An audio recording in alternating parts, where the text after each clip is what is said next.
Okay, welcome to Miami 100 Degree Radio. We got something new for you. What we're going to be doing is words of wisdom. So, word of the day, whether it's the word of the day, word of the month, or word of the year. Obviously, we already started off the New Year's 2023. So we just want to give you an example of how everything is going to run.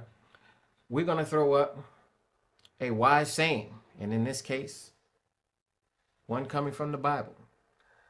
And when we do that, we're going to do it to a song. So we're not going to speak any further than that song plays. So the first one. This is obviously going to be a little bit longer than usual because this is going to be our first example.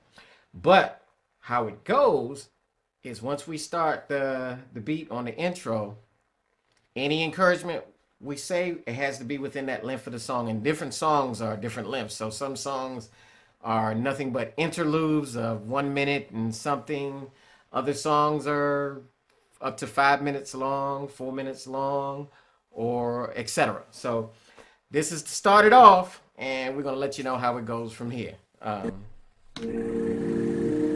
Starting now.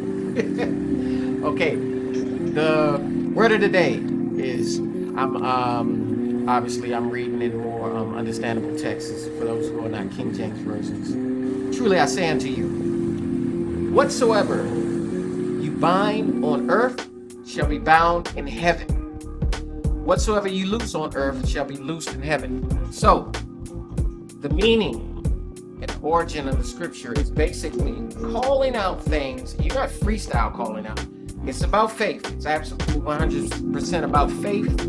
However,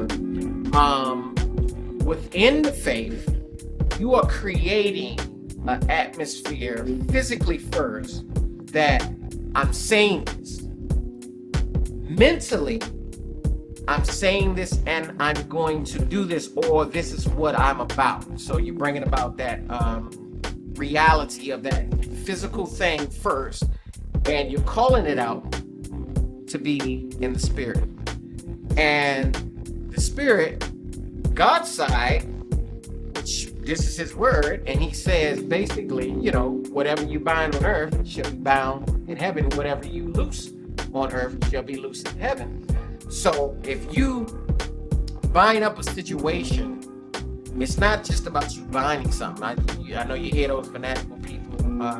I bind this and I bind that. Well, first it comes from a mental place. So it's not just about you speaking it into existence. It's about you saying, I decree that this is not going to happen. And I'm going to put forth not just the faith, the substance of things hoped for, and the evidence of things not seen, but I'm going to put forth that reality, and I'm going to call God out on his word to shut this down, or to open, and that's the loose part, to open a door, or to have a door open because my faith demands that it be so. And I'm going to give you that demand from your word, which you gave me, God, to execute this thing.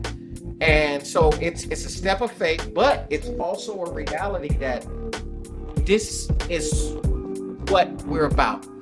Whatever this thing is that we're calling, that we're binding, or whatever we're loosing, this is what we're calling out. And God says, I will grab that basically from the heavens, and I'm gonna make it a reality. And we're taking God for this word. A brief biblical example that we're going to go through with that was the man that cried out to Jesus. He said, Lord, I have authority similar to you on earth. I have soldiers. I can tell them to go here and go there, and they come when I tell them to come, and they go when I tell them to go. But because I believe you, don't let me waste your time. My faith says all you need to do is say the word, and my servant is healed. And that's why Jesus commended him. It's because he called out that thing, and he's like, look, I already see what you're doing. You're raising the dead, you're healing the sick, etc.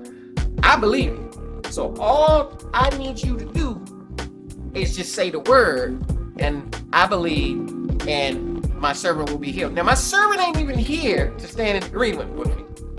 Catch that. So this doesn't always take somebody else to necessarily be in agreement with you. This particular scripture is about you and God, or the intercessor, Jesus Christ, interceding to call these things out. So you're still two in agreement, and that's how it goes. So we're closed on the track. So that's all we're going to comment on now. That's the word of the day. Y'all have a wonderful day, and keep Jesus first. Remember, he's coming back soon. Make provision for heaven. No other way.